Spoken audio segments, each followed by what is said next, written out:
Yan, pagkalabas nga lang natin, pick up natin dito sa Carmona, ang dala sa Maynila. Ito lang, pa Maynila tayo.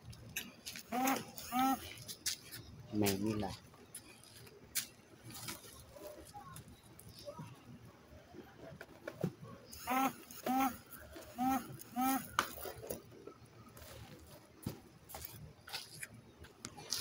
At pagkakuha nga lang natin ng item, diretso na tayo biyahe. Siyempre, bago ang lahat, bago natin idiretso, siyempre hanap tayo ng kasabay. Nakakuha tayo sa San Pedro. Dalawa drop off na natin pa Maynila. Tara, let's go at pick upin na natin San Pedro. San Pedro, kasabay.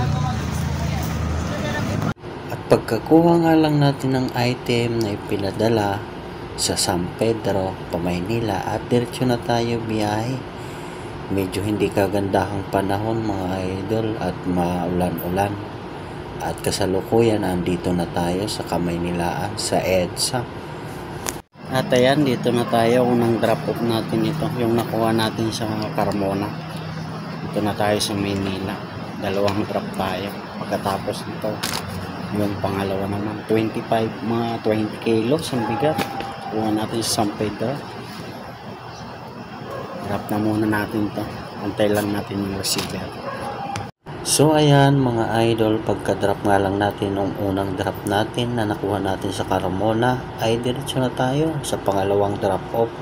Dito lang din sa Maynila, malapit lang, nasa 6 minutes lang ang layo mga idol mula sa babaan natin na unang drop off. Dito na tayo sa second drop off natin. Dito lang, dito nakapin Mozzarella fried chicken. Lang yan na natin, isang plastic mabigat, 25, mga 20 kilos. Kuha natin sa San Pedro. Dalawang drop tayo dito sa Manila.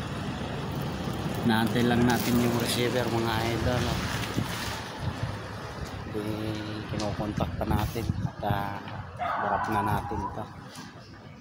Ayan, nakakuha tayo dito sa Maynila. Swerte, San Pedro. Mayroon tayo pababa. Sabagay ay maaga pa, alas 10 pa lang. Nakakarating tayo doon yung mga madaling araw na, alas 12. Let's go, pick up na natin. At ayan, diretso na tayo biyahe at para ma-pick up na yung ipapadala pa San Pedro para na makababa na ng maaga. Maigi na lang talaga pagkapunta ko dito sa Maynila at talagay tapos na yung ulan. Kung makikita nyo, pansin nyo yung kalsada talaga naman. Sobrang lakas siguro ng ulan. Ayan, dito na tayo sa ating Bulaklak.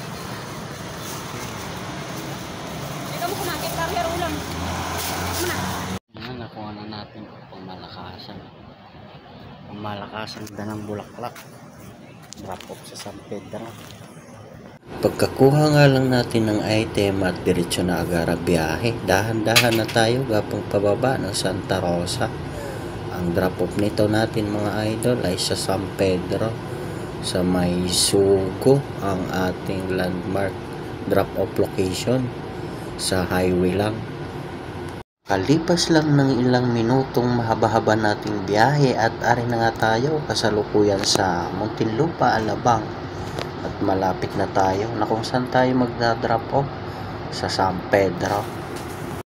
At kahit na mayroong karamdaman, sakit sa katawan dahil nga kagabi ay talaga naman habang tayo nagbibiyahe pababa ng San Pedro ay talagay nakapikit at nadisgrasya. Talaga naman, buti na lang at hindi ganong malakas ang patakbo at dahan-dahan lang pababa ng San Pedro.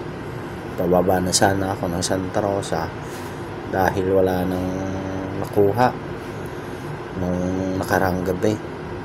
Na di inaasahan talaga ay nadisgrasya. Basag talaga ang side mirror. Buti na lang at kunting galos lang ng motor. At makalipas lang ng mga ilang minuto mga idol at ari na nga tayo na kung saan tayo mag-drop at i-drop na natin mga idol. Wag na nating patagalin pa. Dito lang sa San Pedro. So ayan, dito na tayo.